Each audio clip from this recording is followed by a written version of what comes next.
నాయనా ఏమిరా? నేను లవ్ చేసిన అమ్మాయిని తీసుకొని వచ్చిన. చూడండి మళ్ళా ఎనకాల నిలబడమని దాని అదెట్రా నచ్చింది నీకా? ఒకసారి నా కళ్ళతో చూడైనా. పీకి చూస్తా. అయినా దాన్ని ఏ కులమో కూడా తెలియకుండా ఎట్లా పెళ్లి చేసుకుంటావా? మన కులం కాదు నాయనా. మన కులం కదా పుడిచింది, పరువు మొత్తం గంగలో గంగ పుడిచింది. మన కులపోలంతా ఏమనుకుంటారో ఒక్కసారైనా ఆలోచించినావా? సరే బేబీ పద, నిన్ను మీ బంగ్లాలో వదిలేస్తాను. అమ్మాయి కోటీశ్వరరాలు.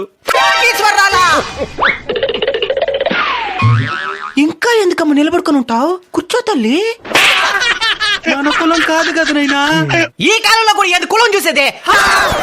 మన కులపాలంతా ఏమనుకుంటారు నైనా? ఆ యాదవులు ఎప్పుడు ఏదో ఒకటి అనుకుంటానే ఉంటారులే. దయ్యం పని మనకే. డబ్బుంటే చాలు. కుల మతాలతో బండిలే. డబ్బులు లేకపోతేనే కుల మతాలు గుర్తుకొస్తాయి. డబ్బుంటే అస్సలు గుర్తుకురా.